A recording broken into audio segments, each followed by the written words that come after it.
राजनीति सिर्फ जीत हार का खेल नहीं है, है ना?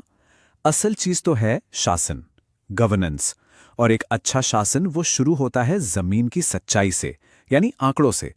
तो आज हम यही देखने वाले हैं कि कैसे डेटा, कैसे नंबर्स हमें एक विधानसभा क्षेत्र की असली कहानी बताते हैं और शायद एक बेहतर कल का रास्ता भी दिखाते हैं। सोचिए, अगर लोकतंत्र एक शरीर है तो उसकी सेहत का पता कैसे चलेगा?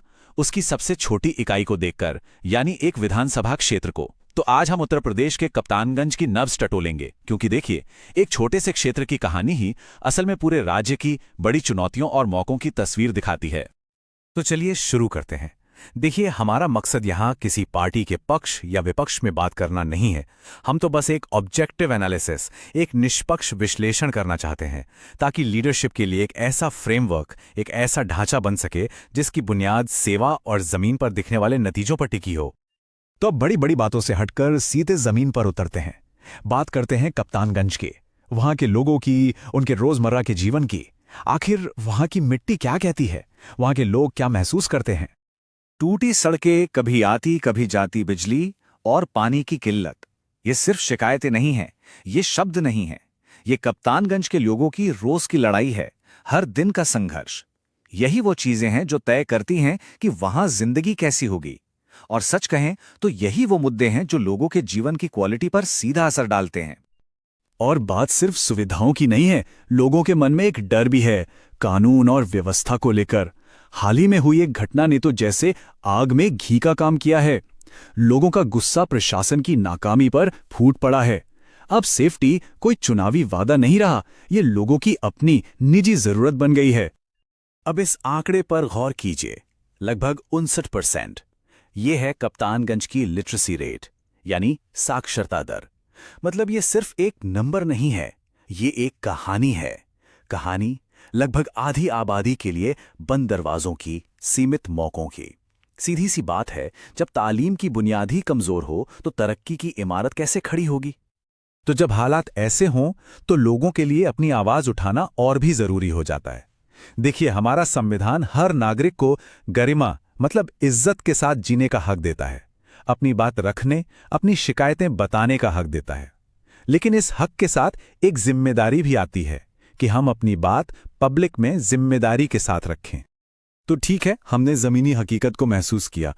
अब इन भावनाओं को आंकड़ों की जुबान में समझते हैं, क्योंकि ये नंबर्स, ये सिर्फ संख्याएं नहीं हैं। ये वो भाषा है जिसमें जनता अपनी जरूरतें बताती है, अपनी पसंद बताती है। जमीन से जो सिग्नल आ रहे हैं वो इन्हीं आंकड़ों में छुपे हैं। आइए एक नजर डालते हैं कप्तानगंज के डैशबोर्ड पर। 2022 में विधायक चुने गए समाजवादी पार्टी के कविंद्र चौधरी। उनके सामने थे बीजेपी के चंद्र प्रकाश शुक्ला। कुल वोटर्स हैं यहां 3.5 लाख से ज्यादा, करीब 3,65,000, और वोटिंग हुई लगभग 59%। अभी जो 59% का आंकड़ा है ये इंटरेस्टिंग है। इसका मतलब है कि 40% से ज्यादा लोग वोट डालने ही नहीं आए। ये किसी भी उम्मीदवार के लिए एक मौका भी है और एक बहुत बड़ी चुनौती भी। और इसीलिए कप्तानगंज को एक स्विंग सीट कहा जाता है। स्विंग सीट मतलब जहां के वोटर किसी एक पार्टी के पक्के नहीं होते। वो हवा का रुख देखकर वोट नहीं देते, बल्कि लोकल मुद्दे क्या हैं, उम्मीदवार कैसा है और जमीन पर काम हुआ है या नहीं, इन सब चीजों के आधार पर अपना मन बदलते हैं। और यही चीज कप्तानगंज को इतना दिलचस्प बनाती है। यहां जीतना है तो सिर्फ नारे नहीं चलेंगे, लोगों का भरोसा जीतना होगा। अब इस चार्ट को देखिए, ये बहुत कुछ कहता है। 2017 से 2022 के बीच वोट शेयर कैसे बदला। समाजवादी पार्टी का वोट करीब 11% से ज्यादा बढ़ गया। ये एक बहुत बड़ा शिफ्ट है। मतलब वोटरों ने एक साफ साफ संदेश दिया है। पर सवाल यह है कि ऐसा हुआ क्यों? इसका जवाब हमें मिलेगा वहां के सामाजिक ताने बाने और उम्मीदवारों की प्रोफाइल में। तो नतीजों को समझने के लिए यहां के सोशल फैब्रिक, यानी सामाजिक बनावट को समझना होगा। कप्तानगंज में करीबन 85% हिंदू और 15% मुस्लिम आबादी हैं, लेकिन कहानी यही खत्म नहीं होती। जातिगत समीकरण बहुत मायने रखते हैं। यहां ओबीसी और दलित वोटर्स एक बहुत बड़ा और निर्णायक वोट बैंक है।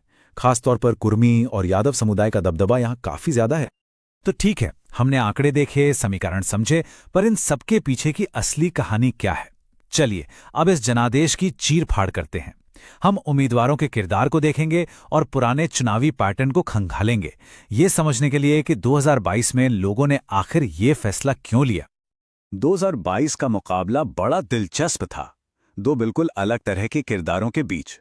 एक तरफ थे समाजवादी पार्टी के कविंद्र चौधरी, जिन्हें हम कह सकते हैं द यंग लोकल एयर, युवा स्थानीय उत्तराधिकारी, जिनकी राजनीतिक विरासत भी थी, जड़ें भी यहीं की थी और युवाओं को खींचने वाला एक मॉडर्न चेहरा भी था। और दूसरी तरफ थे बीजेपी के चंद्र प्रकाश शुक्ला, यानी द आउटसाइडर टेक्नोक्रेट, बाहरी टेक्नोक्रेट, जो एक तजुर्बेकार नेता थे और जिनका फोकस राष्ट्रवाद और हिंदुत्व के मुद्दों पर था। अब अगर मौजूदा विधायक का एक स्वॉट एनालिसिस करें तो उनकी सबसे बड़ी ताकत है उनका मजबूत ओबीसी वोट बैंक और जाहिर है सत्ता में होने के फायदे। लेकिन कमजोरी क्या है? अनुभव की थोड़ी कमी और एक आपराधिक मामला जो उनके साथ जुड़ा है। अपॉर्चुनिटी यानी मौका कहां है? राज्य सरकार के खिलाफ जो एंटी इनकम्बेंसी है उसमें। और थ्रेट यानी खतरा, बीजेपी का जो राष्ट्रीय मोमेंटम है वो कहीं लोकल मुद्दों पर भारी ना पड़ जाए। कप्तानगंज का चुनावी इतिहास देखिए, आपको इसकी स्विंग वाली आदत साफ दिखेगी। पिछले 7 चुनावों को देखें तो ये सीट कभी सपा, कभी बीजेपी तो कभी बसपा के पास गई है। और एक और दिलचस्प बात, एक ही नेता राम प्रसाद चौधरी अलग अलग पार्टियों के सिंबल पर यहां से जीतते रहे हैं। इससे क्या पता चलता है? यही कि यहां के वोटर पार्टी के झंडे से ज्यादा उम्मीदवार के चेहरे और जमीनी समीकरणों को तवज्जो देते हैं। और जब वोटर इतना सोच समझकर बार बार अपना फैसला बदलता है तो नेताओं के लिए जरूरी हो जाता है कि वो उनसे लगातार और इज्जत से बात करे। यहीं पर बात आती है सहमति की, कंसेंट की। देखिए, राजनीतिक आउटरीच सिर्फ वोट मांगने का सौदा नहीं है।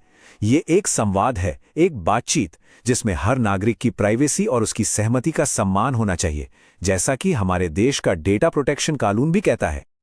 तो अब तक हमने किया विश्लेषण, डायग्नोसिस। अब बारी है एक्शन की। विश्लेषण से आगे बढ़कर एक ठोस प्लान की ओर चलते हैं। एक ऐसा ब्लूप्रिंट जो दिखाता है कि चुनावी जीत को जमीन पर असरदार गवर्नेंस में कैसे बदला जाए। किसी भी जीत को गवर्नेंस में बदलने के लिए एक 90 दिन का एक्शन प्लान बहुत जरूरी है। पहले 90 दिन, शुरुआत कहां से हो? सबसे पहले अपने कोर सपोर्टर से दोबारा जुड़िए। फिर गांव-गांव जाकर लोगों की सुनिए, लिसनिंग टूर्स कीजिए। विकास के मुद्दों पर एक साफ संदेश दीजिए।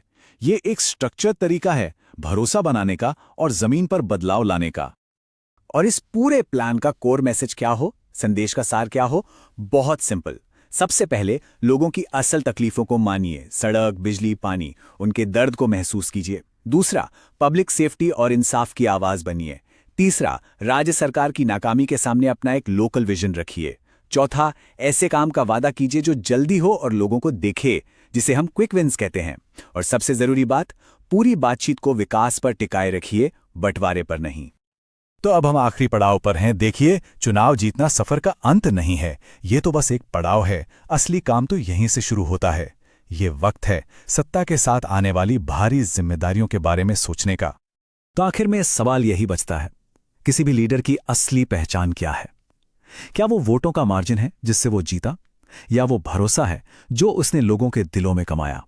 ये एक ऐसा सवाल है जो हर नेता को, हर वोटर को, हम सबको अपने आप से पूछना चाहिए। यदि आप एक जन केंद्रित नेता बनना चाहते हैं और अपने निर्वाचन क्षेत्र का उत्थान करना चाहते हैं तो blueprintstrategies.ai से mgr@blueprintstrategies.ai पर संपर्क करें या 08042041602 पर कॉल करें। राजनीति से परे उद्देश्य